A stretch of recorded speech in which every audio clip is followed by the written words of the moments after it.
All right, welcome up to Chop It Up TV, everybody.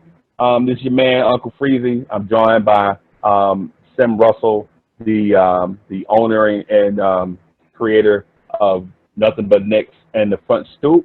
We're gonna chop it up today for a few minutes and just talk about a few things. You know how it is on Chop It Up. We basically just chop it up. So Sim, thank you for coming on. You know, I appreciate you. You know what I'm saying, for giving us some time. How you doing today? I'm good, man. Freezie, is my pleasure. I appreciate it, and I'm looking forward to see Chop It Up do some big things, man. So I'm here to support you. Yeah, man, no doubt, no doubt. We have big things planned for the future, but as of right now, we just want to, get started and share some stuff with the world. Let the world know that the things that they think about and things that they talk about are not just isolated and in a vacuum. It's what everybody talks about, just in different circles and stuff. So I'm gonna explain to everybody how I met Sim. So I met Sim, a few years ago when my brother Byron was sick.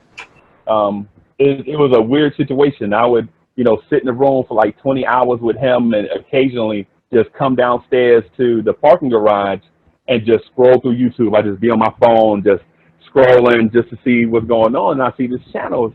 It's Nothing But Knicks. So I clicked, I'm like, Nothing But Knicks? That's right up my alley right here. So I clicked on it, and I see a dude is frustrated and going off about basically our team had like a 10-point lead and we lose by like 17. That's the Knicks for you. That's definitely yeah. Right? Yeah, so I hear my man talking.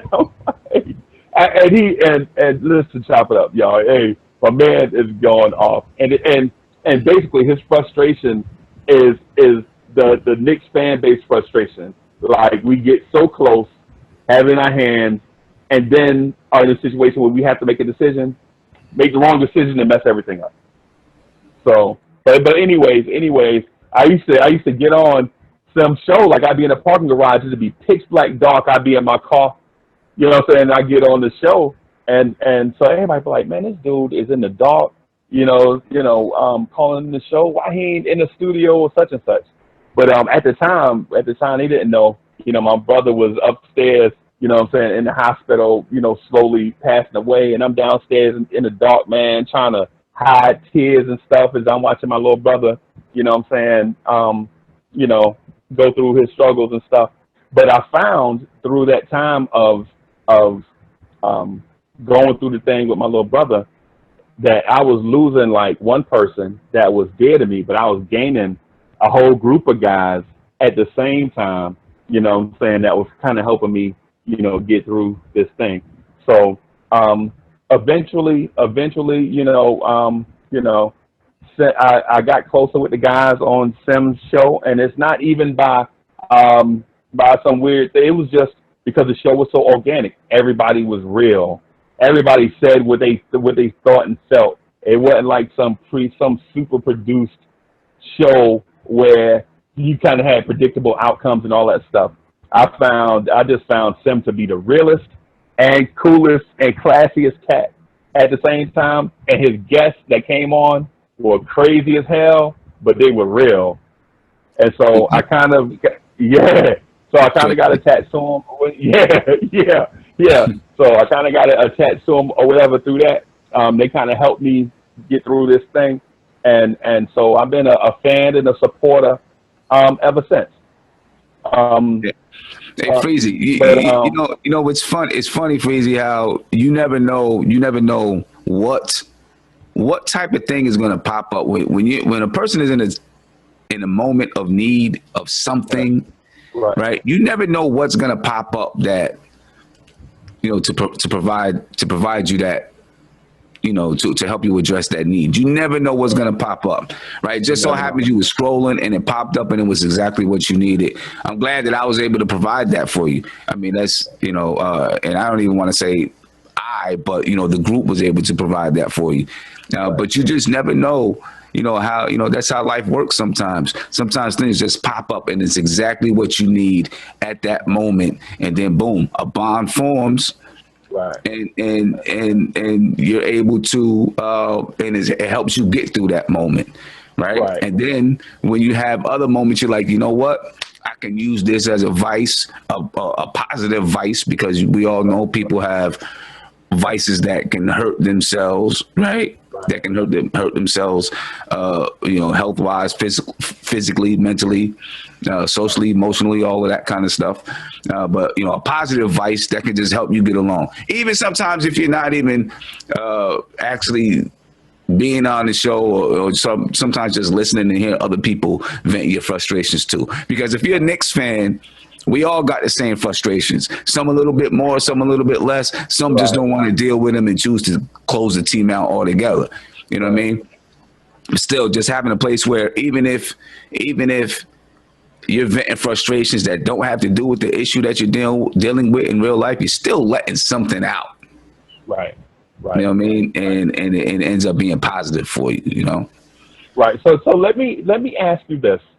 What would make say a Sim Russell dedicate so much time to a subject like the New York Knicks? What would make you do, say, dedicate part of your life to doing a channel just so that you can vent with other Knicks fans? Yeah, it dates back to childhood for me. Wow. Growing up, I was in a pretty rough situation, with my mom. It was just me, my mother, my brother, my little brother. Right. And, we were living in poverty, point blank. And basketball was my outlet. That was what I did. And watching the New York Knicks is what I did. That was my outlet. Right. I'm talking, I'd be out at the court till midnight, lights on, neighbors screaming at me to go home because the ball keeps bang, bang off the rim. You know what I'm saying? But it was my outlet. It was my way to escape everything that was going on in my household or in situations surrounding me. So that was a way for me to get away from it. And then with the New York Knicks, we didn't always have cable, right? But I could get WFAN and listen to the Knicks on the radio. So I'd lay down next to the radio and just listen to Walt Clyde Frazier call the game. You know what I'm saying? And I could take those 2 hours to just escape from reality for a minute, put myself at the game, or if I'm, listening to the game, imagine what's happening, what's going on, try to picture it, while they're calling the game. So that was my escape. That was a way for me to, just get away. So I built some loyalty to him, Then as I got older, watching games with my son, right? We were able to build a bond over the New York Knicks. Right. My wife and my daughter were able to build a bond over watching these games. Like, people don't understand how when your family gets together around and watches a sporting event, and it's not just sports, it's any other event, but sports are huge in our society. Watching a sporting event, it's building those bonds, right? Especially parent and child. Like, children remember those moments when they sit and they watch a Super Bowl, or they watch the NBA Finals, or they watch, just a classic game. Something magnificent happens in the game. They remember those times. You know what I mean? I was reading an article or something where, somebody asked, when do my children get to the point where I let them stay up late to watch a game? And the answer for a lot of people was whenever you want to, because, those moments become unforgettable and they become ingrained in the child's head. Like, I remember sitting with my mom, my dad, my brothers, sisters, family, watching this game. So with the New York Knicks, it also became bonding moments with my family and friends. Right. You know what I'm saying? So it builds that fan loyalty, so that no matter what happens, you feel loyal to that team. And although the New York Knicks don't know that they helped me through some rough times when I was younger, I know. You know what I mean? So that's what makes it. So I love the team. Right.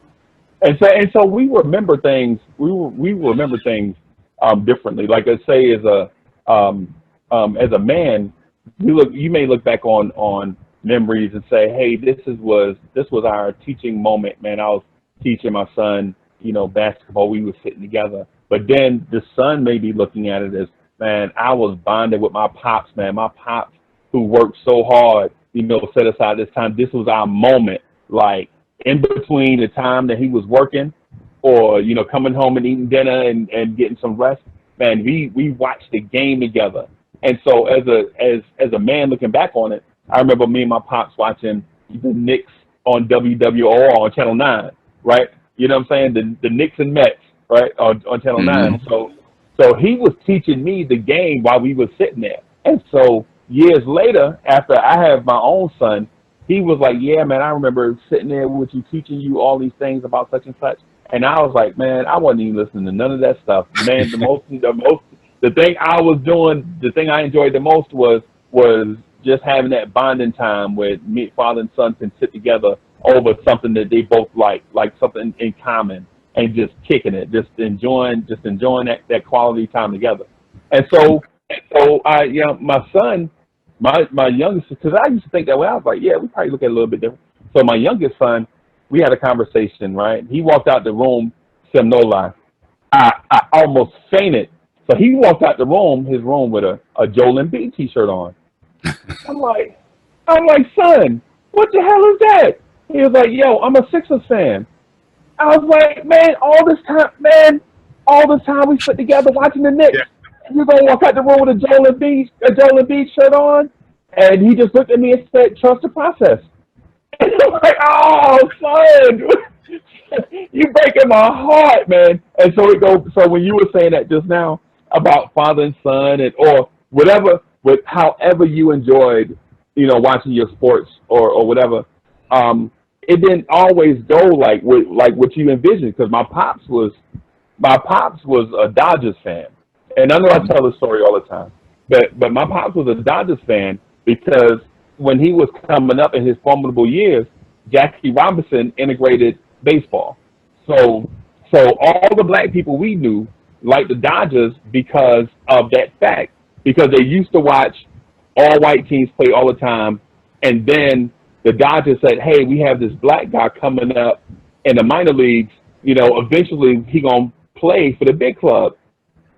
And everybody was like, man, that'll never happen. They'll never have a black guy play in the major leagues, man.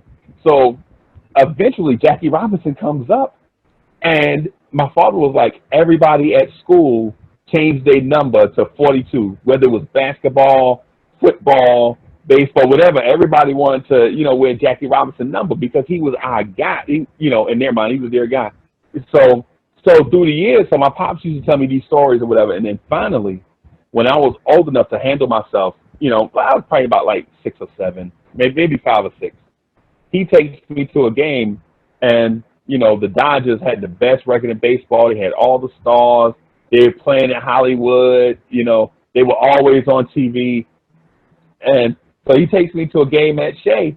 And so it was probably split 50-50, like maybe 10,000 Dodgers fans. Because remember, Dodgers were from New York. So back then, it was still some leftover Dodgers fans. And so about 10,000 Mets fans. And so the sky busts open and it starts raining. The Dodgers killing the Mets, man. I think they beat the Mets like 7-0. So anyway, the Mets rally all the way back. I think it's like 7-4 or something, like some weird way the game gets to extra innings, right? So the Dodgers score like 3 runs, and the Mets come up and the bases are loaded. Everybody like, oh, this thing is over.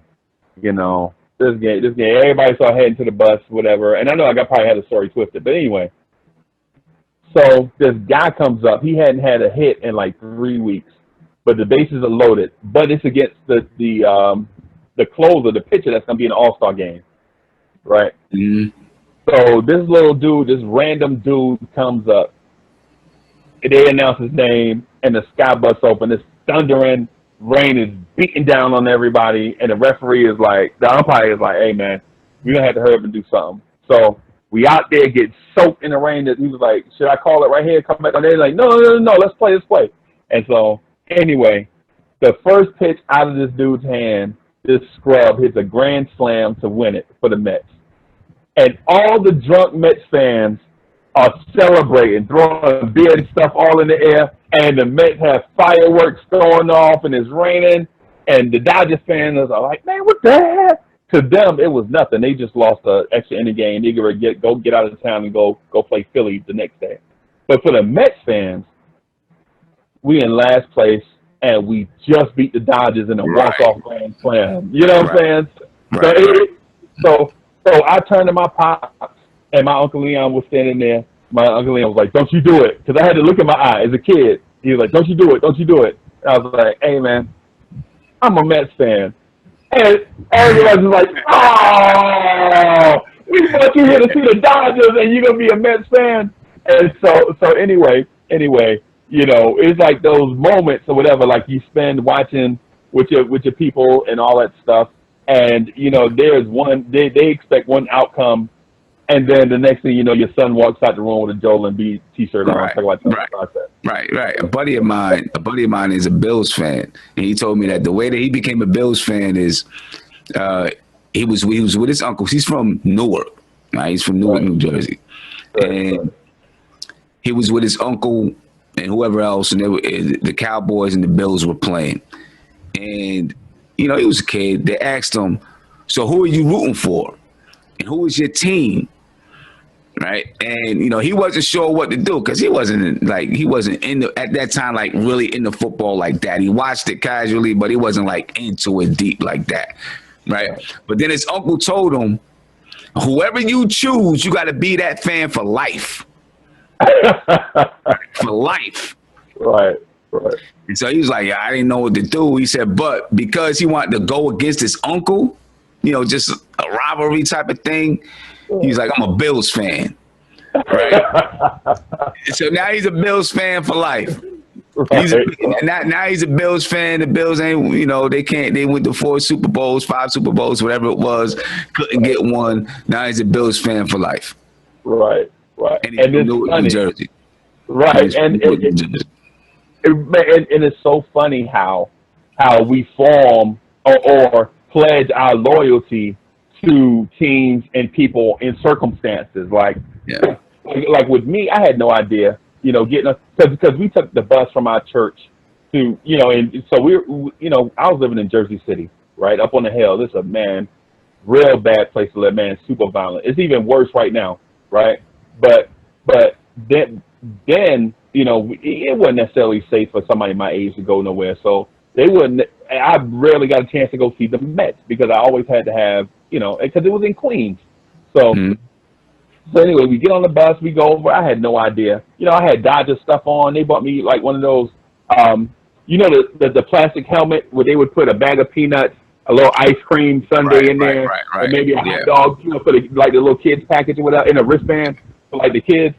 And so I had one of those, and I ate my stuff, and I had the Dodgers helmet on, and this dude hits a grand slam in a thunderstorm, and there's fireworks. I threw that helmet so far. I was like, hey, I'm a Mets fan. I don't need this thing right here. But anyway, I want to also talk to you about your impact and footprint on YouTube. No lie. But so I texted you late Friday night, man. I was so tired, man. It was like all these things going on, you know, with YouTube, with you doing the show, some personal stuff, and so, you know, I was like, yo, you know what? Let me holler at you, whatever. And then so I took a nap and wake up, and I see a thumbnail or imprint from Knicks. And I'm like, Knicks, I hadn't heard that name in a while. I wonder what they were up to. And so it was an interview you did with them, talking, I think, speaking to maybe some co-branding or whatever, or some things that y'all were looking to do together. But the thing that kind of caught me,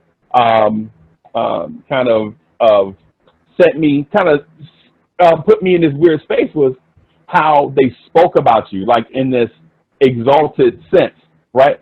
And it's like not that, not saying anything disrespectful or anything like that, but I thought it was just our group of guys, like, the Nothing But Knicks family, the Front Stoop family. I had no idea that others outside of that network that we have even collaborated with you on stuff. And so I heard them speak, and I was like, wow, they really appreciate my man. And I know sometimes,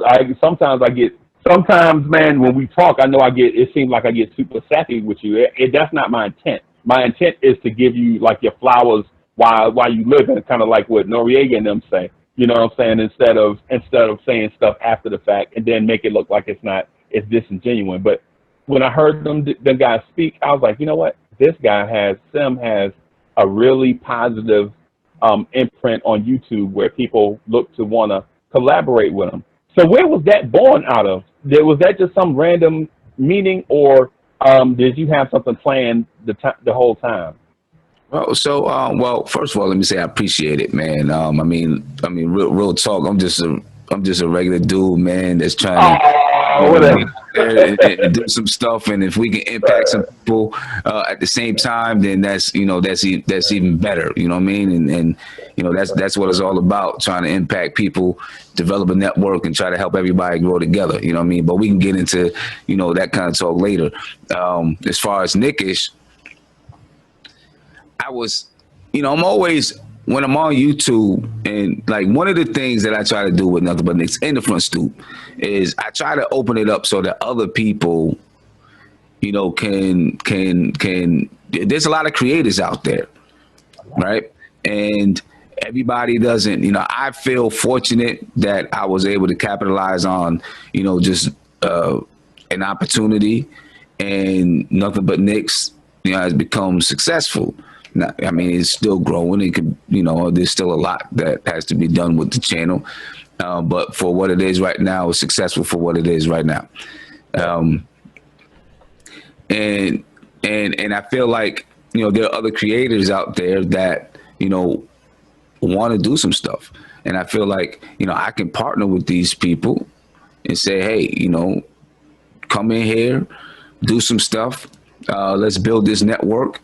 And when you blow up, we all blow up. You know what I mean? So like, I'm always looking on YouTube and trying to connect with people. And I seen their channel, and they had John Starks, Bernard King, Allen Houston. Okay. And I'm like, yo, these guys just interviewed these, this was last year. It was like they interviewed them, but they 200 views, 300 views. I'm like, how can that be? Right. So I reached out to him and I was like, yo, you guys got these interviews that nobody has seen. You were able to, get in with, John Starks and everyone. And it's because Mo, I don't want to say he's the leader, but he's the guy that I reached out to. Mo received a scholarship from John Starks through the John Starks Foundation. Right. And so because of that, he was, he had that connection a little bit where he could get some interviews. And I was like, but nobody's seen him. I was like, so I'm trying to get some of that content on my channel. Let's work a partnership. Right. You allow me to upload, interview or two, and then, I'll link to your page. I'll talk about your page. I'll do an interview with you and so on and so forth. Right. And they were agreeable to it. And then, so we did that. We only did one interview so far as John Starks. I'm planning to do the Bernard King interview, even though it's old. I'm still going to do it. And then I started with Sportscaster. I started developing this NBK network, Nothing But Knicks network, a network of New York Knicks creators that every time when they upload or they do a live stream, it all comes to one page. It's on their page, but it all comes to one page that's about just the Knicks. Right. So it's called the NBK network. It's on Sportscaster. And so I approached them. I said, hey, would you guys like to be part of the NBK network? Right. Because like I said, it's all about having different creators join together, like building our own little New York Knicks ESPN, something like that. Right. and they were agreeable to it. And so, you know, I think they did one episode, but they wanted to kind of have like a formal introduction to the NBK network. And, you know, they reached out and said, hey, would you come on the show? You know, we could just talk about, you know, we talk about the Knicks. We can talk about, you know, whatever it is. And so I went on the show, I think maybe 30 minutes. I don't know how long. I don't even remember how long it was. And then we did it. Whatever questions they wanted to ask, I just tried to answer it the best that I could. You know what I mean? You know, so when you talk about, but I mean, in the overall grand scheme of things, when you look at YouTube is so large. You know, only with Knicks fans, as far as Nothing But Knicks, is there that kind of a footprint. Because I take cues from other people on YouTube. I watch everybody, not everybody, but I mean, I watch a lot of people, from those who were just starting out to those who were huge, right? So that I can take cues from them. You know what I'm saying? Even someone who's just starting out, they got one video up. If I catch it and I'm like, yo, that's like, I like what they're doing, I may be able to borrow some ideas from that person. And sometimes I'll reach out to that person and say, hey, you know, let's talk about some stuff. I don't care how many views they have or don't have. You know, if someone is like super huge, got 1 million subscribers, you know, I'm not going to reach out to them and ask them to partner at this point, because I'm not at that level. But, you know, when I see someone has, you know, 200 subscribers and I see that they have good content, I might reach out to them and say, hey, let's work together. You know, let's do something. I can help you and you can help me stay on the edge of what's popping and what's new. You know what I'm saying? Because, like, that's the way to always stay there, you know, always stay relevant. So I'm trying to start that process now. So if it does get big and explode, Front Stoop or Nothing But Knicks really does get huge, I already have a process going to know that I can stay on the edge of what's new and what's happening, because I'm in touch with people who are just starting up, you know, and I can always tap into them and say, yo, you know, let me know what's going on out there. You know what I mean? Because I'm like, we were talking to MC Search the other night on the Front Stoop. He was like, yo, we're on the back 9. You know, I was like, dang, Search, like, yeah, I had to put it like that. You know what I'm saying? I think about being on the back 9 like that. You know what I'm saying? But right, you know what I'm saying? But so we're not always going to be up on what's new and what's happening. You know, what the new trends are, things like that. We need some of these up and coming people to be able to bring that. So I try to look at everybody, and also in the same process, if I see someone young, or not even have to be young, someone that's just starting out, and I say, yo, I might be able to help this person develop their platform, you know what I mean, and they get big, or you know, they become successful, you'll be able to help that person out. So and then it comes back around, because I help them out, and then if they get big, they might get bigger than me, and they're willing to help me out. You know what I'm saying? Like my man, the Entertainer. Remember the Entertainer? Yeah, man. The Entertainer. His YouTube channel is blown up big time. You know, I don't know how many subscribers he has now. Probably about 30,000 subscribers now. But I seen him one day, tiny dude, talking about the Giants and the Knicks. I was like, yo, this dude would be perfect to come on the channel. You know, even if he just came on and did a little, you know, every once in a while, did a little spotlight thing or something like that, came in and talked a little bit, he'll be perfect, right? So I hit him up, was like, yo, man, I like what you do. You know, I think he had 1,000 subscribers or something like that. I was like, I like what you do. You know, once you come on the channel, boom, boom, boom, boom. He came on the channel. Actually, I don't even think he had 1,000 subscribers yet. I don't know. He came on the channel. He was small, but he grew fast, though. He grew fast.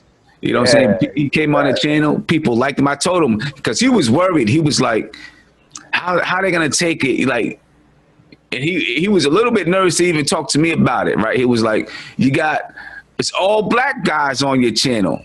Right. And you got mostly a black audience. How are they going to take an Italian dude coming on? I was like, yo, let me tell you something, Chris. I was like, every black person you know likes Rocky, bro.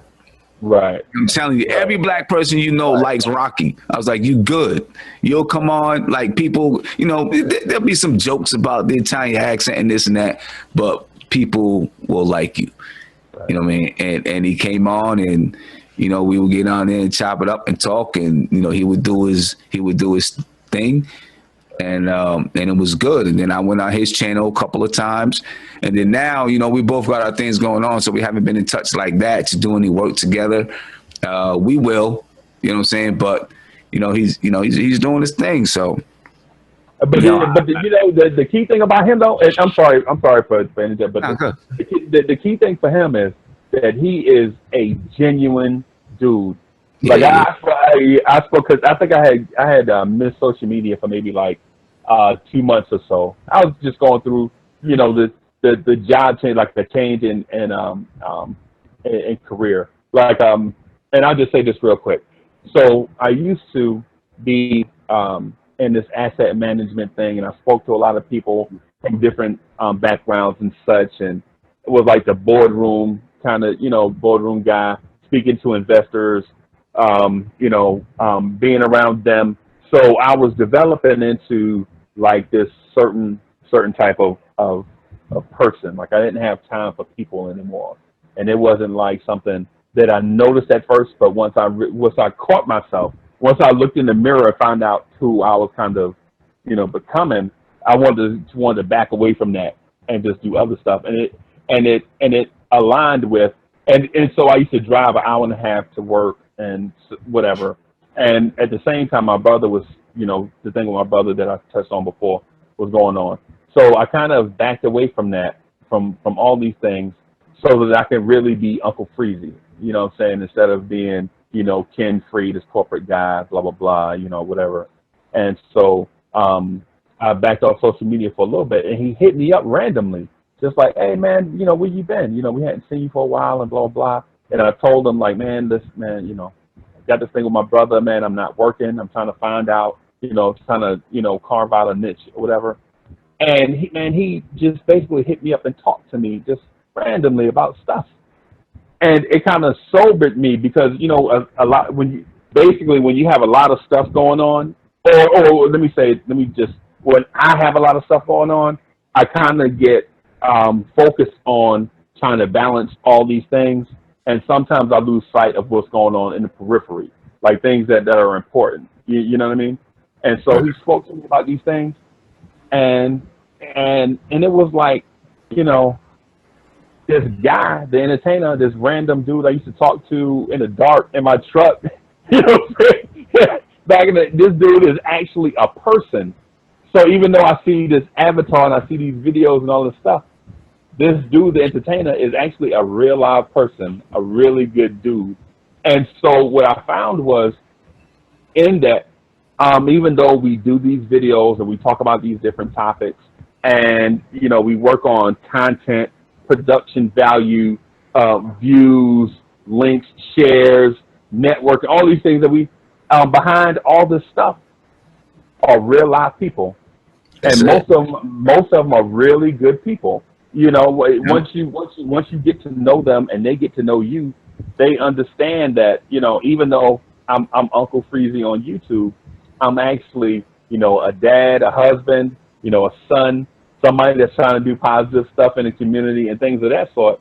And so when they see Uncle Freezie, they don't look at the avatar anymore. They understand what that avatar is representing. So when you said the thing about Chris, I wanted to interject that because him having some trepidation about how people would accept him on another channel, if they had known initially who he was as a person before that, there wouldn't have been any transitional issues. But at the same time, once they heard him speak and reply to all their stuff, man, the dude is filled with nothing but love. You know what I'm saying? You know, it's the same thing. It's one of the reasons why I kind of keep you and him as my A1s during this YouTube thing, because knowing who y'all are and where y'all are from and what y'all are looking to do kind of helps me in this weird sense of help Uncle Freezie become more well-rounded as a person. So this thing is helping me. But anyways, I just wanted to say that real quick, and I know that sounds super soft. I know I'm gonna get grilled by the homies when they watch this video. Now I'm telling you, I'm gonna get grilled by the homies when they see this. They gonna be like, man, oh I my mean, god. Chris is a cool dude, man. Shout out to the entertainer. He's a cool dude, man. He's a cool dude. He's doing some big things. I need to reach out to him to say what's up to him, man. Yeah, I hit him up. I hit him up 2 Fridays ago. So I hit him up, and so I just jumped on his channel. I saw he was live. I jumped on the channel, and as soon as I jumped on, the Mets reliever gave up a home run to the Phillies, and so I'm like, dang. I was like, dang, man, I didn't mean to be a bad luck charm. You know, I jump in here after months of that, jumping on that. As soon as I jump on, I bring bad luck with me. Yeah. So he's a Knicks, Giants, and Mets fan too. You know, and me too. I'm a Knicks, Giants, and Mets fan. So yeah. And that's too bad y'all are Giants fans. I kind of wish y'all had done something different, man. But y'all just like heartache though. So I mean, it is. Hey man, Giants win Super Bowls though. Super Bowls, man. Giants win Super Bowls. Yeah, man. So hey, let me ask you this. So I was asked this yesterday, and it kind of caught me off guard. So my homeboy asked, he was like, so if you had to give up one, if you had to give up sports or hip hop, which one would you rather give up? So I'm asking you, if you had to give up sports or hip hop, which one would you rather give up? That's a hard question. That's a tough question. That's a tough question. I guess I'd probably, that's a super tough question because both of those things were really instrumental in my life. You know what I'm saying? Right. Really instrumental in my life. I don't know. That takes a lot of thinking. For me, a little more introspection, you know, or I don't even know if that's a word, but you know, being introspective than I probably want to be right now, because that's a tough one for me. Which one would I give up? Right. You know, but let me sports opened up. You know, listen, like I said, basketball was there, you know, for me as a way to as a way to, you know, escape from things happening. Right. And it opened up some opportunities for me, you know, as far as school's concerned and stuff like that. But then hip hop, when my father wasn't there, Big Daddy Kane, Rakim, Poor Righteous Teachers, Brand Nubian Brothers, you know what I mean? Public Enemy, like those groups were my, you know, those were who I looked to for a little bit of teaching about, you know, how to be a man in the society. You know what I'm saying? So I looked to those dudes as a teacher. Right. And I followed those guys.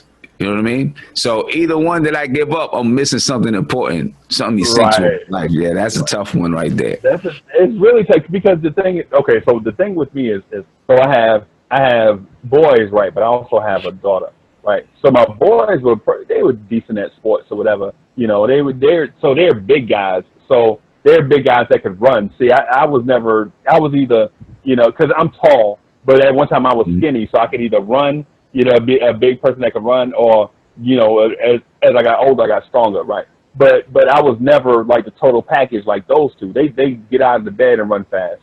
You know, so you can get them out of the bed 4:00 in the morning, and they can be fast and strong, right? But my daughter was also right, and she had a passion for it. So she had a passion for football, right? Dog, she would wake up like 6:45 in the morning or whatever by herself. And be like, hey, Pops, can you sit on the bucket while I pitch? I'm like, hey, man, I got to go to work. You know what I'm saying? But she'll drag the bucket. Yeah, she'll drag the bucket out there. Dew will still be on the grass. You know, we'd be out there, and she'll be pitching. And so she wasn't a good pitcher. She wasn't, matter of fact, she was terrible. But she wanted to be good, you know, right? But she had all the requisite talent for a superstar. Like, she was tall. She had at her age group, she had the strongest arm of all the girls and boys together. No boy had a stronger arm than her, right? Wow. And and she could hit she could hit the ball a country mile, right? The only thing is though that So she was a black girl. She was super tall, and the most of the teams that she played on was a bunch of small white girls who had personal trainers and all that stuff. Right. And so they had all the resources, right? We didn't have any resources like that. You know what I'm saying? It was just me, right? So, but so she is like, I don't know if all the viewers understand this or whatever, but she was probably the best athlete out of everybody. Like she could do everything naturally. Like the ball hitting the hole, she'd go in the hole and backhand it and fight that thing to first base from shortstop, and the ball would be on the line. You could hear sizzling like bacon coming across, and she would hit that ball in the gap, man. Like this, like these girls would throw their best pitch. Like you can see the other coach be like, signaling, throw your best pitch right here. And Kenya would hit that ball off the fence, off a line, right? So she was the best athlete out of the kids, whatever, right? So over the years or whatever, I found myself like trying to motivate my boys to be. I'm like, why can't y'all be Ray Lewis?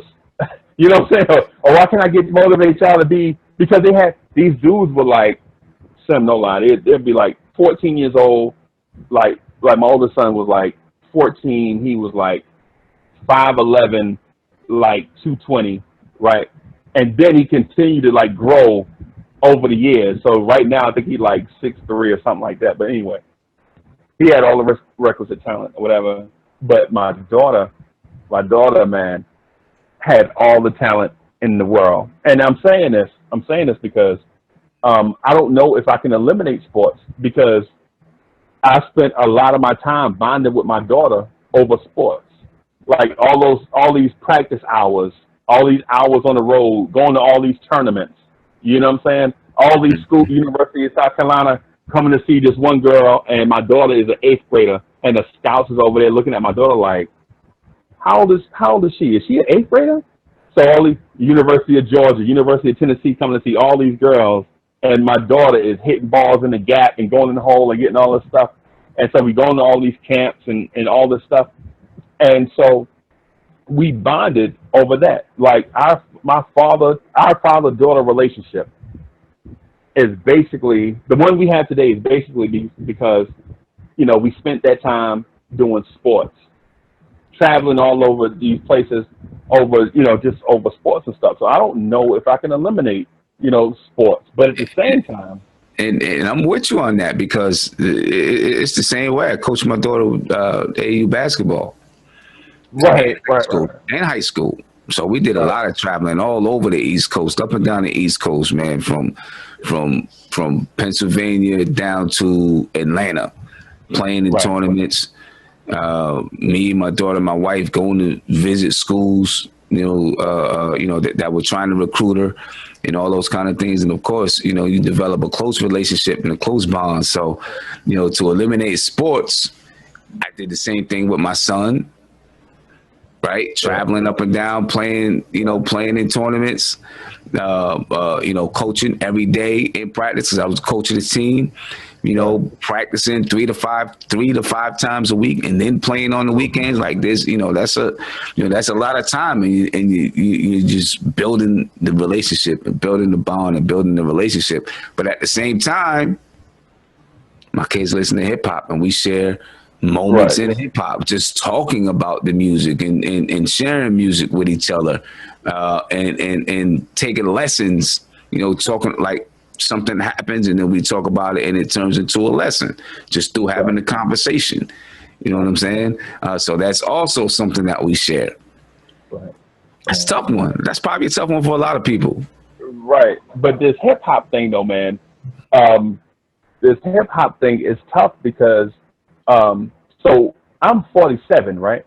But I come from this era of, like right before I got into music, there was like a bunch of classic groups that came out.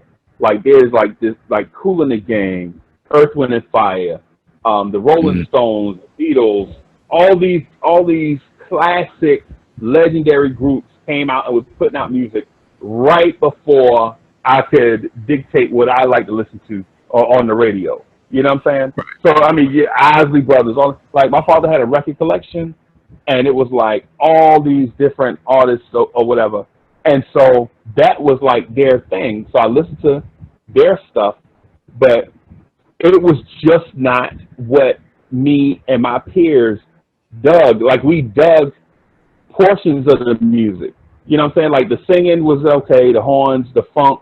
So the thing is like in our age group, there was like, so funk was out, and then you have disco that was out, and then you had rock that was out. But in these songs, there was this element of like these breakdowns that we liked. And so when the breakdown would come, we would get out on the dance floor and show our ass. Like James Brown would have a song, and he'd be singing about him and his girl having troubles, or whatever it is, whatever he's singing about. The president is whatever he's talking about. But then he'd do a breakdown, something like boom, ta, boom, boom, boom, ta, boom. And so me and the people, we would get on the floor and just dance to that because that's the part that we love.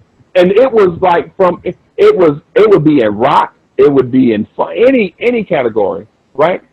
And so so we had this thing, and we spoke differently than everybody else, and you know, then our fathers and uncles and all of them, we dressed differently and we did things differently. And so we saw what I didn't know at the time was we was developing our own culture of hip hop.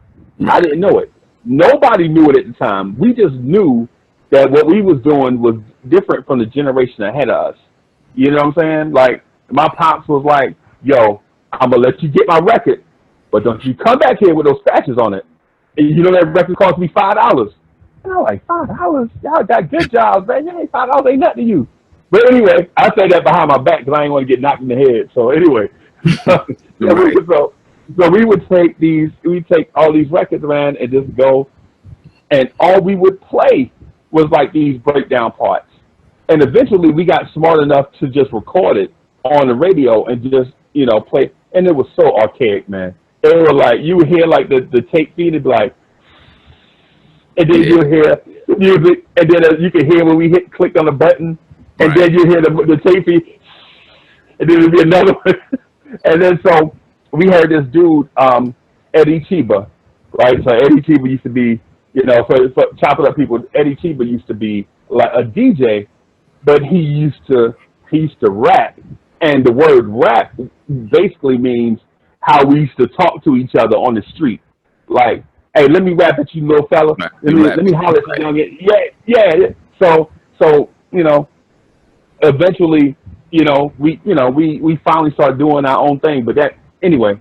So what I'm getting at is, I don't know if I can eliminate hip hop either, because it actually brought me from a place of solitude. Like my moms and pops were young parents. You know, they wasn't getting along. They wasn't the Cosbys or whatever. And so we had a little bit of dysfunction or whatever. And so when we used to go outside, you know what I'm saying, go outside and hang out with each other, we used to be, you know, trying to sound like Eddie Chiba, like throw your hands in the air and wave them like you just don't care. And if you got some loot and a stick of juicy fruit, somebody say, "Oh yeah, oh yeah." You know yeah, you know that. So anyway, that's. Yeah, and, you know, you mentioned Cool in the Game, right? The first time I ever, because, you know, I do some music production. I mean, I don't DJ now, but back in 1996, I started DJing. Right? Started DJing, and I tell you a story about it. But Cool in the Game, the first time I ever tried to make a beat, I don't remember what song it was, but it was me and my man. His name was Rob. We was in my house, well, apartment, not mine, my mother's apartment or whatever. And you know, we had a little box, right? The box had 2 tape players, and you could dub from one tape player to the other, right? So we found a little break point that we liked in the Cool in the Game. So I can't remember what song it was, and and at the same time I hit play and record at the same time, and then I stop it where I want to stop, and I hit pause on the record side. Then I rewind it, and then I do it again. Then I hold the pause button and I push play and let go of the pause button, and it would loop it. And I just kept looping it and looping it and looping it. And then after I looped it, then what I would do is I would play the part that we looped, have another blank tape in where we could record, right? And it was like a little microphone on top of the box, like not a microphone that was sticking out, but just a little like little holes on the top of the box that had a microphone, right? And you could play it, the sound would go in the air, and it would record, and then you could rap to it, and it would record on the other side of the box. You know what I'm saying? And that's how we recorded the first time me and my man we ever recorded. That's how we recorded it. You know what I'm saying? That's what we did. I wish I still had the song. I have no clue or idea what that song sounded like. It wasn't the last time I did it that way though, because we didn't have no equipment. You know, I'm like 14, 15 years old. We didn't have no kind of equipment and nothing like that. So we was just, you know, having fun, figuring we make some songs or whatever. You know, I did like 3 or 4 songs like that. Right. You know what I'm saying? Just figuring out. But it helped me because I learned how to, without like today they got all these machines, you know what I'm saying? Like if you buy, I got this MPC over here, right? This MPC X over here. Right. And all the timing is already in it. It's already there. You know what I'm saying? Like if you to cut up a sample, all you gotta do is hit the button and it slices it up for you. Yeah, then, you know, and back in the day, you know what I'm saying, you had to find out what sample you want and you had to sample it on beat and make sure the timing was right. Now the machine does it for you. Same thing with DJing. You know what I'm saying? Now you have controllers and you have software and you put a record on and it says 96 beats per minute, but the other record that you're playing is 99 beats per minute. You know what I'm saying? All you got to do is change the beats per minute to make it match. Right.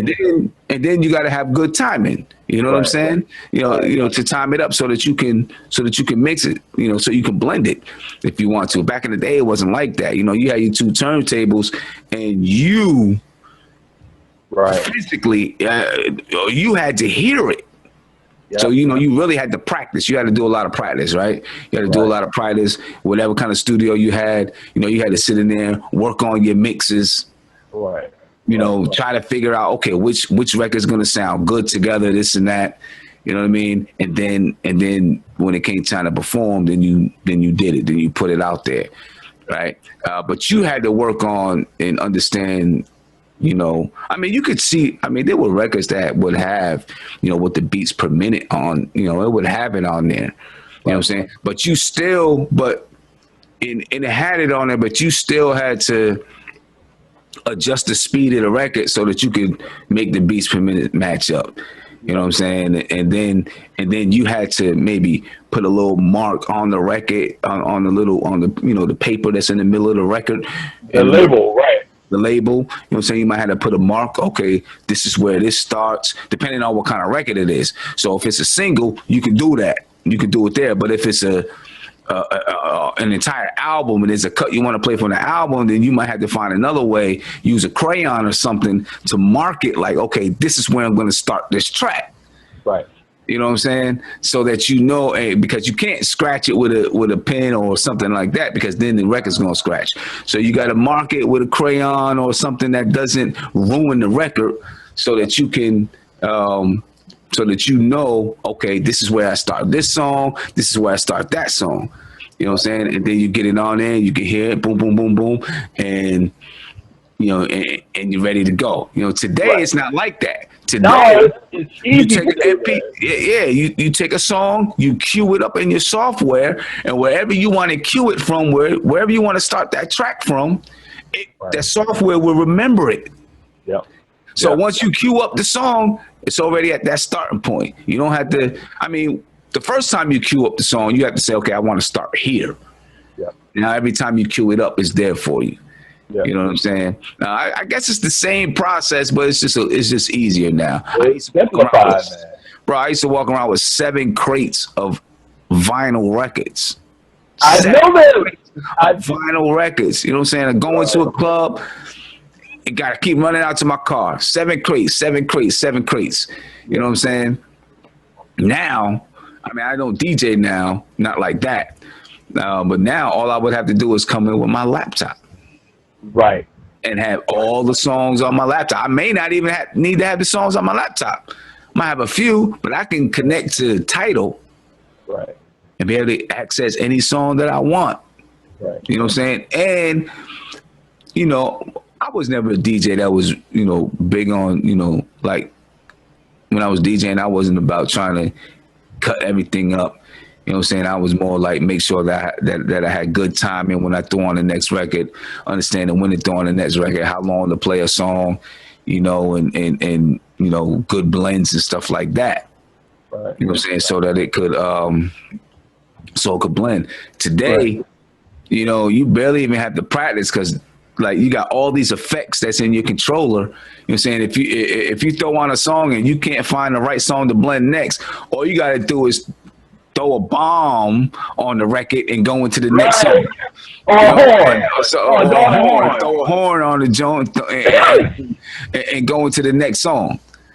You know what I'm saying? And it works. I mean, it's cool. There's nothing wrong with it. I'm just saying, you know, it was a lot harder back in the day.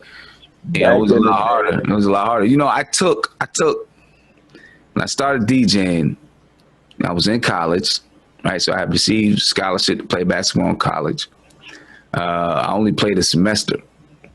I didn't even play the semester. I was only on a team for a semester, but I didn't play. But you know, of course, I had student loans, stuff like that, or grants, other grants and things like that. And after I stopped playing my first semester, my second semester, I was like, okay, I'm going all in on this DJ thing. You know what I mean? And a buddy of mine had some turntables. I bought turntables from him, like $100 each. But there was some corny turntables, belt drive turntables. So if you know anything about turntables, you have belt drive turntables that makes the turntable spin, but it's on a belt. And then you have a direct drive turntable, where a direct drive turntable, you know, it has like things inside that makes the turntable spin. Right. And with a direct drive, you can see on a direct drive, you can stop it. And when you take your finger off of it, it's going to spin. It's going to pick right back up the same speed. Right. Automatically. Right. That's what allows you to be able to cut, then let go, and it goes right into the song. A belt drive, you can stop it. But when you let your finger off of it, it's going to go and then start going, right? It's going to speed up and then start going. All right, so you know when you're DJing, you wanted to have a direct drive turntable. I bought some belt drive turntables for like $100 a piece. They were Techniques, but they were just some cheap belt drive. But it was cool. Basically, they were the old disco turntables. Yeah, basically. You know what I'm saying? But when you didn't have to blend, you just stopped playing one song and then go play the other song to another one. Right. Yeah. So, but I learned using those. You know what I'm saying? And I had them in my house. And then I was like, all right, you know, I'm going in. I'm just going in. Right. So I took my money from school instead of using it for books and stuff like that. Right. Right. Instead of using it for that, I bought 2 turntables. I bought the speakers. I bought amps. I bought everything that I needed.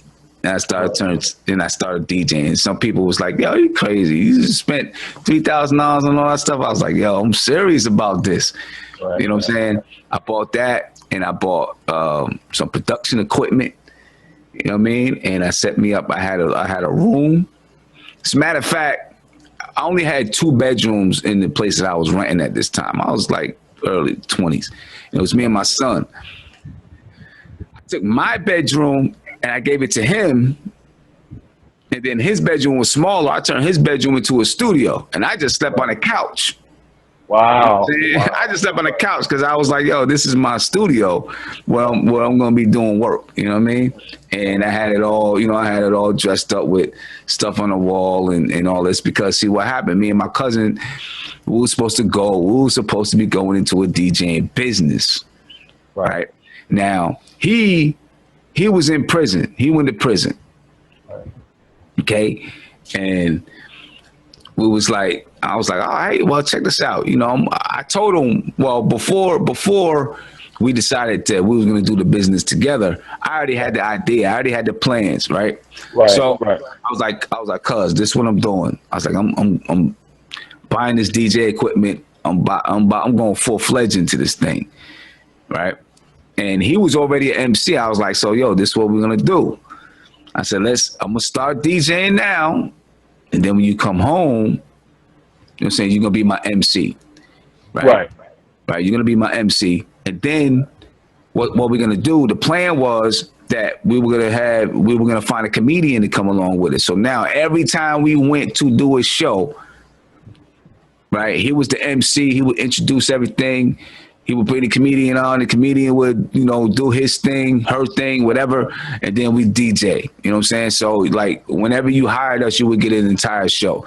And then as we picked up more gigs, we were going to train other DJs, other comedians, and other MCs so that we could send them out, right? And we had everything planned out.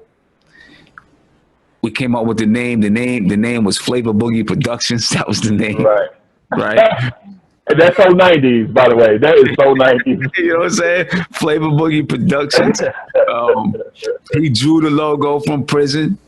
Right. You know what I'm saying? Then I took the logo, you know, got it into the computer digitally and made business cards and all that kind of stuff. Right. He drew out because part of our plan is once we built enough capital, we were going to build a community center. Right. So, you know, for all the kids to go into, boom, boom, boom. So he sent me a whole drawing of where everything was going to be in the community center, just on regular paper. You know what I'm saying? The whole drawing where everything was going to be in the community center. I kept that, you know, every time he would, you know, I used to have all these envelopes that he would send me from prison because he was an artist. All these envelopes where he would, on the back of the envelopes, there would be, you know, he would just do graffiti on the back of the envelopes with Flavor Boogie Productions, my name, his name, you know, just all kinds of stuff. I used to have all these envelopes of him doing that. You know what I mean? And then, so I started and I was DJing in places. I was making money every weekend. I was going to the Music Factory in the Bronx. And buying records, coming home with $200-$300 worth of records. Right? Wow. You know, because I would DJ Thursday, Friday, Saturday, Sunday. I'd hit the city, try to get some new records. You know what I'm saying? And maybe it wasn't every Sunday, but you know, every other Sunday or something. Hit the city, get some new records. Now, because I, you know, once I really started getting into it, I was making, you know, $400 on a Thursday night. $500-$600 on a Friday and Saturday, you know what I'm saying, and started getting crazy. So I got in touch with one of my homeboys. Was like, yo, he DJ too. I was like, yo, let's do this. He would come out with me, DJ. You know, I gave him a portion of the money. It made it easier, more fun. I didn't have to carry all the records by myself. You know what I'm saying? You know, just made it more fun. My cousin came home. You know what I'm saying? He just, you know, his head wasn't there. You know what I'm saying? He wanted to get in and he wanted to get out and just kind of let loose a little bit. You know what I'm saying? And he wasn't really focused. He ended up violating probation. Oh, man. Violating parole. You know what I'm saying? But so I did it until I moved to Baltimore. You know what I'm saying? And once I moved to Baltimore, the music was different. And I was like, I don't know. You know what I'm saying? Like you go to a club in Baltimore and the whole night would be this Baltimore club music. They play like 20 minutes of hip hop. Yeah. To the Baltimore club music. You know what I'm saying? So I had nothing against the music. I didn't know it. I didn't know what do I play? You know, so I kind of went to more of the production side. Yeah, and you know, over the years, I DJ a few parties here and there and stuff like that. But I kind of went more to the production side after that. But yo, DJing was fun though, bro. It's fun. Just getting out there doing house parties, doing clubs.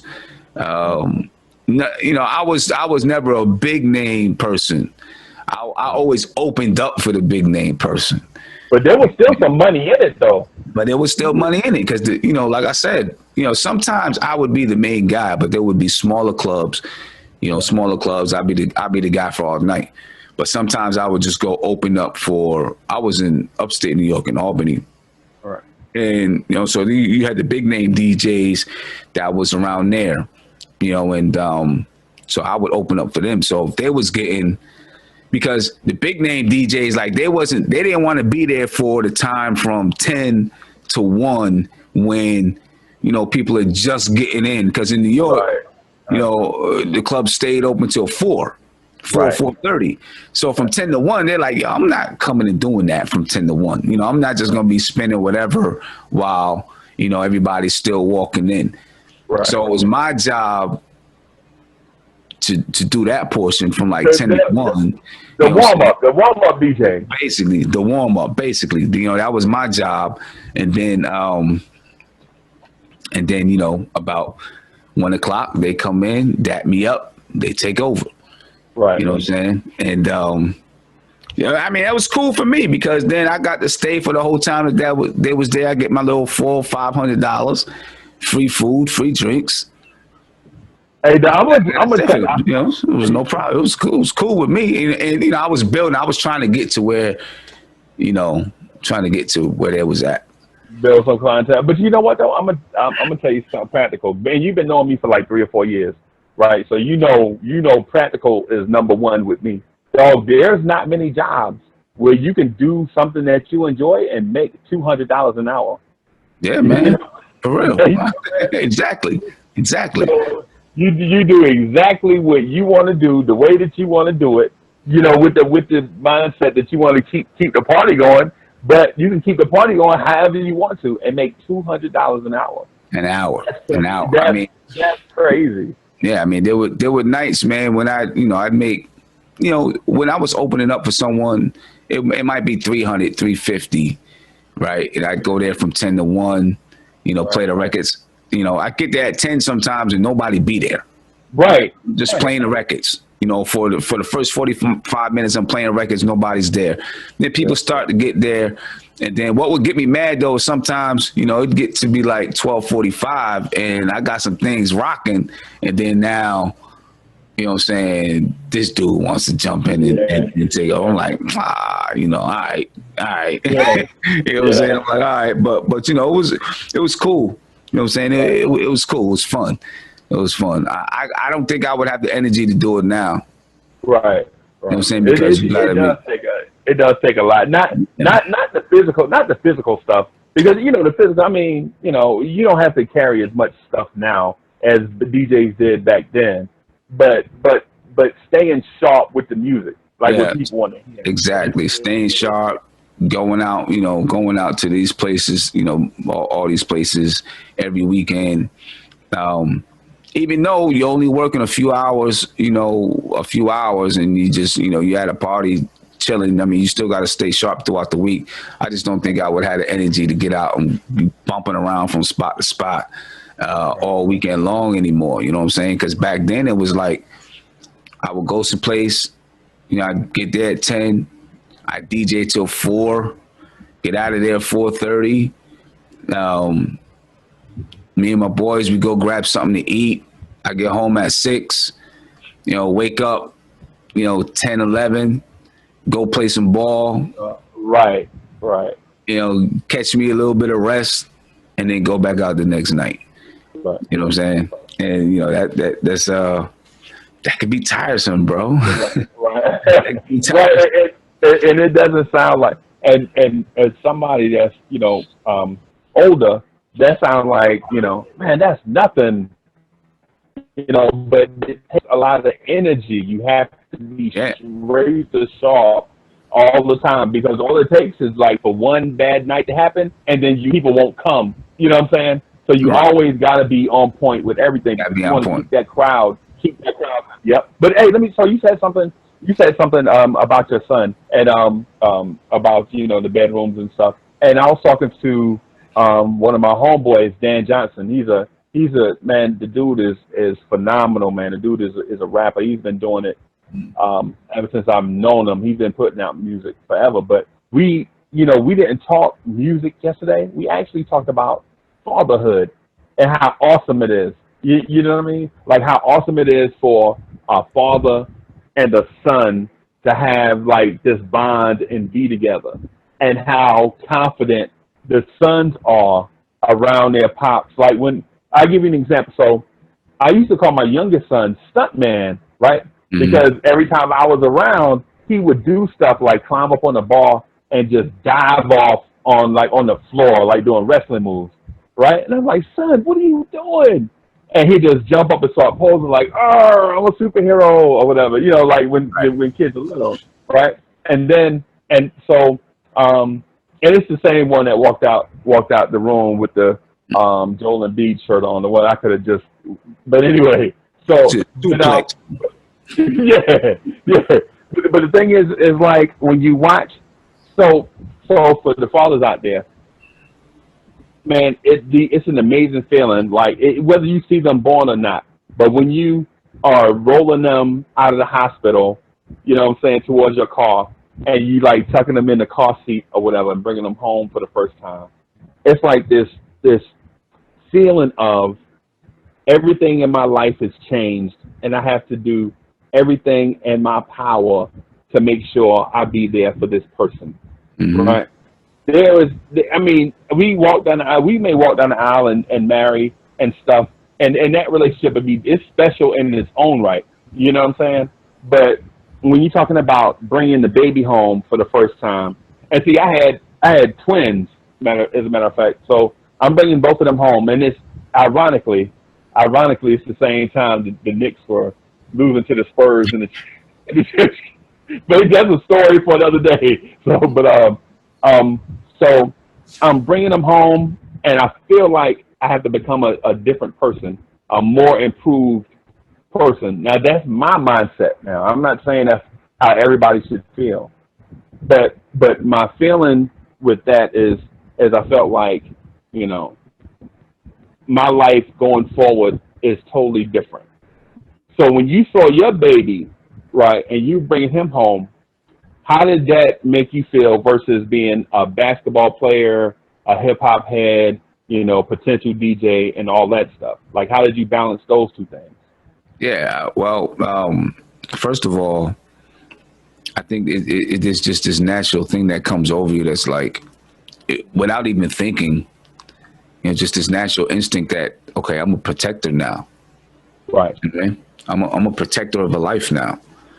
Right. And I've got to be, there's certain things that I naturally, you have to do to protect that life, just like an animal, right?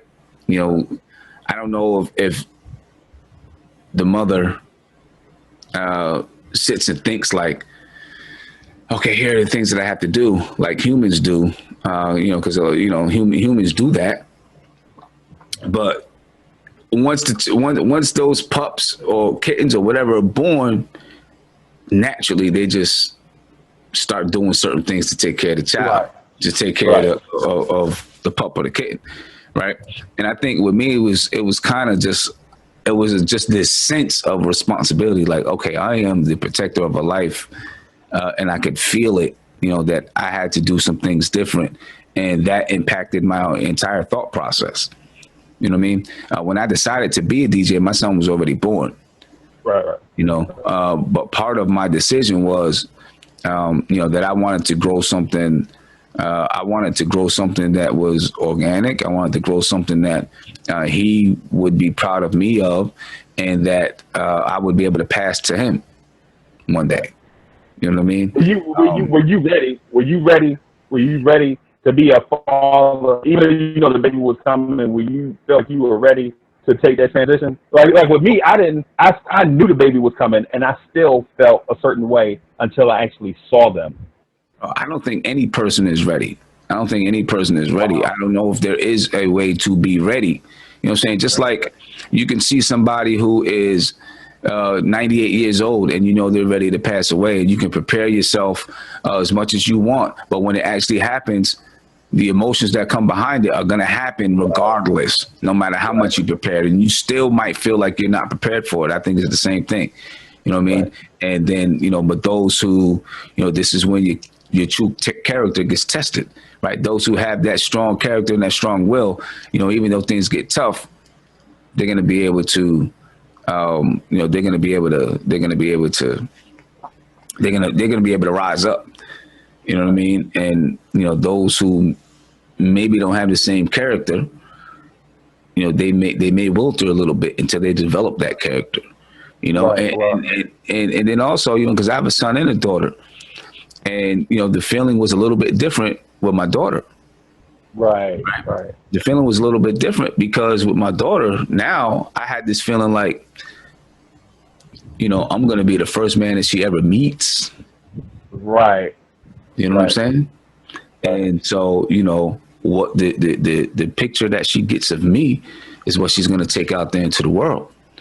Yeah. You know what I mean? And so that's a huge responsibility. Yeah, because fathers are the blueprint. Fathers are the blueprint for the girls. You know what I'm saying? They have an expectation that every man that they meet is going to be a blueprint of this person, and if not, then they may not be able to fit into her life. Right. And so like the confidence, like you see all these dudes, the confidence that you try to help instill in your daughter is going to be the confidence that she, that's, part of it is going to be what she takes out there into life. And when she looks at, who she's going to marry one day, if that's, how things pan out, who she's going to marry, that's the picture that she's going to get. Right. So if you see, if there's a father that's, abusive and has gone through some things in his life and he's depressed and like, this is the picture that the daughter gets. And it's more than likely that she's going to go out and get the same type of person. Right. So your job is to protect her, and part of protecting her is giving her that example of, this is what a man should be. It doesn't mean that you're going to be perfect, but, you do your best to try to provide that example. So that's in a lot of ways, that's even a bigger responsibility. Right. So even a bigger responsibility. I'm going to tell you something, man. It's kind of funny in a way. It's kind of ironic. So I was growing up in the 70s, right? And during this time, there was no such thing as political correctness, right? Mm-hmm. In my circles, it wasn't. Now, it may have existed other places, I don't know. But we were growing up in the 70s. Kids would just about do anything away from home. Like, so I played baseball, man, and I was bad, but I loved it, right? So we'd get out and play baseball, man, and I would get umpire would say call a strike I didn't like, and I would cuss. I just cuss. Mm-hmm. And the umpire would be like, "Hey, little boy, you ain't supposed to be cussing." And I'm like, "How you umpiring and smoking cigarettes? Won't smoke in my face." You know what I'm saying? How you back there umpiring with church shoes on? Okay. So anyway, just weird stuff, right? So everybody from then knew me as that kid that would get out there and just do, just be talking to grown-ups like I was, grown up, not in a disrespectful way to the point where I'm totally disrespectful, but you know what I mean, just like the way I express myself. And then plus where I came from, part of that contributed to it. So anyway, I'm coaching my son in a small town called Lamar, South Carolina, right? And so my son is, he was fast, but he didn't want to catch the ball or run it. He just wanted to, just hit people. Oh, okay. So the coach from Lamar tells his whole offensive line to grab my son and throw him on a pile and everybody jump on him, right? So at the snap, everybody run towards little Freezie. He down there on the ground, and he down there on the ground cussing, like doing this thing. So my cousin, who knew me from back in the day, was like, "Dad, he sounds just like you down there." You know what I'm saying? And so the referee throws a flag, right? It was like, "Sir, you need to tell little Freezie not to cuss at everybody. That's disrespectful. We don't have that kind of language out here. We raise our kids better than that. It's basically, what he's telling me. And I was like, hey, what you saying about my son? We respectful. We Right. can come out here, but you took them 5 little boys, just jumped on him. And he was like, he got to be tougher than that. You know what I'm saying, or whatever. So my son gets up and grabs like 2 of the boys by the face mask and drag them to the referee and cusses them and the referee. And I'm like, oh my, really? I ain't never taught you that. Where you get that from? And so, so I said that to say this. Have you ever been in a situation where you see like some of your children do some of the stuff that you used to do, but you never taught them that? So it's like something innate in them, like come to fruition. It's like something that they get from you that you didn't teach. Have you ever been in a situation like that? Yeah, and the thing is though, a lot of stuff as parents, you might not think that you taught something, but you actually did, right? Because they seen it, right? Like from a young age, that's kids are scientists, right? So they observe. That's what they do. They observe. They're scientists. They observe. That's why little kids play with so many things, and you see them trying stuff out with their blocks, trying to do things because they're observing what happens. Right. And so now they can figure out what can I do better the next time, because they're like little scientists. So they're watching everything and they're taking cues from us and we don't even know. Right. We think they're just playing with their blocks and not listening, but they're listening and hearing. And so we may think sometimes that, well, they didn't get that from us. You know what I'm saying? They must have seen it on television. They must have heard it on the radio. They must have watched some crazy show, but they probably did get it from us. You know what I'm saying? They probably did get it from us. And like some of the things that they do, we might say, well, we didn't teach you to do it that way. You know what I'm saying? But so many, they took different cues from things that we did and put it together. And then that's the result. That was their answer. Right. You know what I'm saying? We don't even realize it. We don't even realize it. We don't see it. We don't realize it. But if you sit down and talk to them, well, why'd you do that? Well, I seen you did this and you did that. And then dad did this and then mom did that. So it all led to me doing this. And you're like, oh, snap. Right. Like, you're like, so, and then of course they have your genes. So they're going to have if you got a fiery attitude, they might have a fiery attitude. Sometimes that fiery attitude may not even come out until the situation calls for it. Then you're like, oh, snap. Never seen that before. You know what I'm saying? Right. But they did get that from you. And, we just don't realize it. I think most of the stuff that happens with children does stem from obviously this outside influences. There's no doubt about it. Kids go to school and you got all kinds of outside influences and, they're going to, they're going to get into stuff. You know what I'm saying? It's going to happen. But I think a lot of the things that you see as far as, some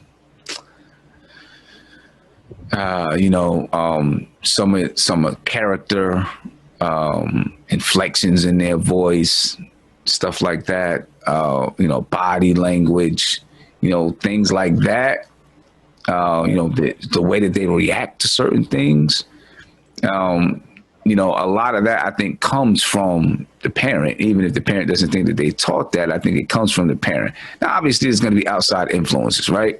Kid goes to school and gets into a fight, like, like, yo, why are they fighting? But, this dude been teasing for the last 3 months, you know what I'm saying? So they just got fed up with it, you know what I mean? So, like, of course, things like that are going to happen.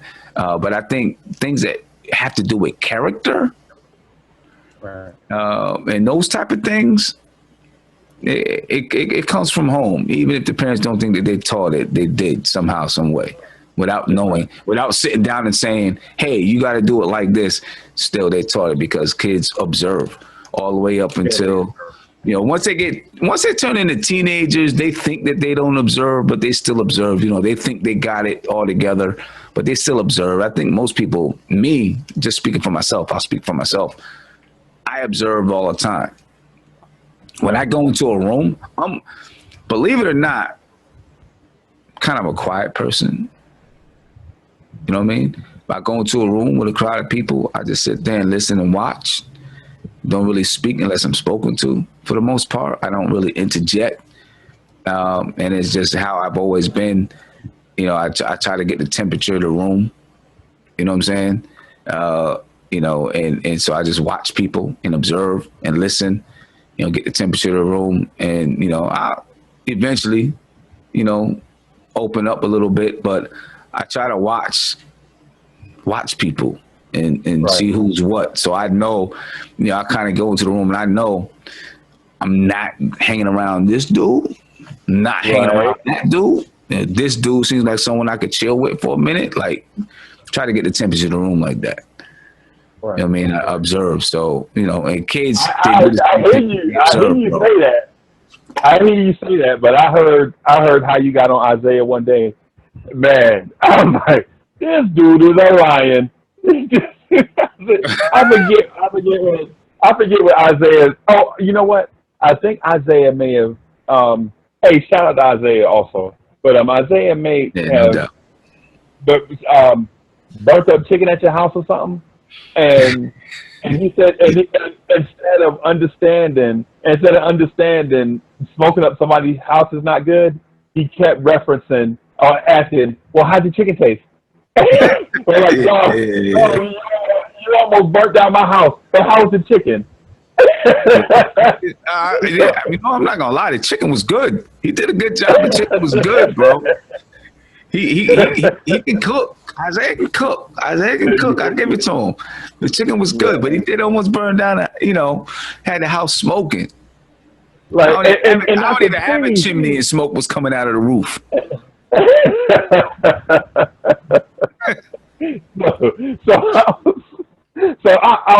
So I'm watching y'all in the action, right?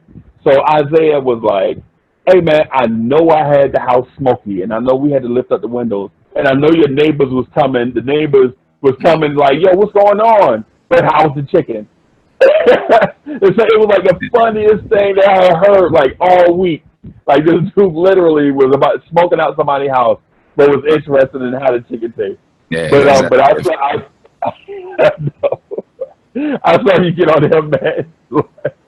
Like Isaiah, I never tested my fire alarms until you got here, and he still didn't get it because he was so eager to impress everybody about the chicken. So, but anyways, man, you know, I appreciate you giving the time to introduce yourself to the Chop It Up audience, man. I've been waiting for a long time to get you on, man. so that the people that follow our conversations and stuff, you know, can get little bits and pieces and gems from the conversation, something like, a takeaway here and there, but mostly that two people can talk or speak, conversate without yelling at each other, or one person looking to dictate some type of position or expose a position on somebody else. And that's the reason why, we do Chop It Up. We just want to grow it, have the world understand that you can have open dialogue, without, one person trying to impress on another. Hey, y'all, if y'all appreciated this and conversations like it, make sure y'all like this video, subscribe to the channel, comment in the sections below. And most importantly, check out Sim on all his platforms, the Front Stoop. You can search for it on YouTube. It'll be easy to find. And Nothing But Knicks, it's also easy to find. And he's also got some other platforms and things that with the Sportscaster. Make sure y'all check that out. And hit Sim up on Sim. You still on social media? Other forms of social media? Yeah, I'm Instagram and Twitter. If you're on Instagram, it'll be Instagram.com/NothinbutKnicks. And there's no G in Nothing But Knicks. It's just NothinbutKnicks. Twitter.com/NothinbutKnicks. For the Front Stoop, I think this crowd, that's here would definitely enjoy the Front Stoop. The Front Stoop, we just talk about hip hop, society, and life. You know what I mean? I think you'd enjoy the conversations, some of the things we talk about there. You can go into YouTube and just type in the Front Stoop, it'll pop up. If you're on Twitter, it's front_stoop. So twitter.com/front_stoop. And on Instagram, it's instagram.com/front.stoop. Everybody took up the Front Stoop. I was like, wow, how come, why are people taking the Front Stoop? And I try to look to see what it is, and like I see a bunch of porches. I'm like, what's going on, man? But that's what it is. That's what it is. So definitely, man, check me out on those social media platforms. Hit me up. I'll be glad to talk to you and chop it up and have a conversation with you, man. Right. And also for those that follow me, I'll be on those platforms as well. Kind of like a semi-part-time contributor, just trying to push forward the conversation with people I like. And those that know me know I generally don't do that. I kind of like stay in a closed type circle. But y'all know, if I'm impressed enough by this cat to jump on his stuff, y'all know what he's pushing forward is, first of all, it'll be pertinent to our daily life. It'll be fun.